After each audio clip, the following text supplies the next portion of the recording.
नाम बोलो। क्या नाम है? सनवी। उम्र कितना है? 60/5 है। Yeah, she is almost 66 to 68-year-old female patient.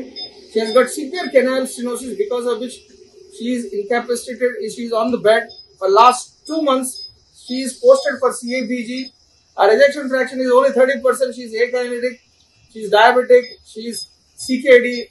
Thanks to my anesthetist, Dr. Raju, we are able to do under segmental epidural, over the top decompression, 2 levels L4-5, L3-4. You can see there.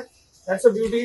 I'm standing on the patient's right side. If you see there, that's a L5 traversing nerve root exiting under the pedicle.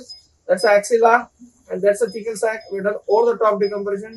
You see beautifully. Opposite side also. See, that's a nerve root. That's opposite side. That's a left side traversing nerve root, and this is ipsilateral side. Under segmental epidural, though the patient is ASA grade 3 unfit, we are able to do under segmental epidural. Thanks to my Raju.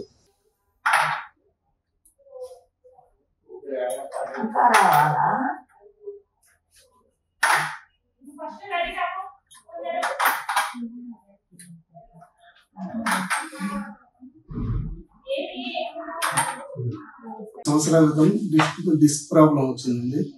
మేము గుంటూరు, విజయవాడలో ఆయుష్ మొత్తం తిరిగామండి. ఎక్కడ తగ్గలేదు. బాధపడేదండి. మంచం దిగటానికి కూడా ఇబ్బంది పడేది. ఎలాగో ఒక మేడం గారు పనాసి హాస్పిటల్ అడ్రస్ చెప్పారు. ఇక్కడికి రాగానే మా సార్ గారు క్యూర్ చేసేసారు.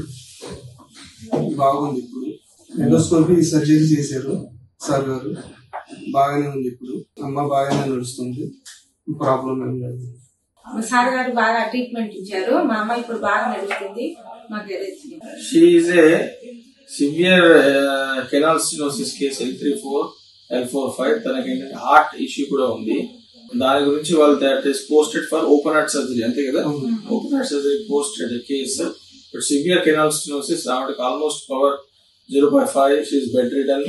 సో మనం ఏంటంటే ఎండోస్కోపీ పద్ధతిలో ఒక చిన్న కీ హోల్ ద్వారా ఒక సెగ్మెంటల్ లోకల్ అనస్థీషియాలో మనము బ్రహ్మాండంగా L3-4, L4-5 రెండు లెవెల్లో ఈ stenosis over the top decompression అనే సర్జరీ చేయడం జరిగింది ఎండోస్కోపీ మాధ్యమంతో.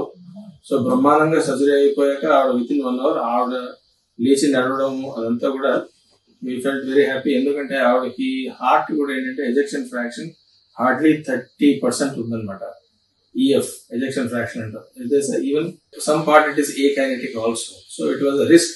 అయినప్పటికీ కూడా ఏంటంటే వాళ్ళకు కూడా ఎక్స్ప్లెయిన్ చేయడం జరిగింది. వాళ్ళు కూడా రిస్క్ తీసుకోవడం జరిగింది. దానివల్ల ఏంటంటే వాళ్ళు ఇచ్చిన ధైర్యంతో మనం బ్రహ్మాండంగా సర్జరీ చేయడం జరిగింది.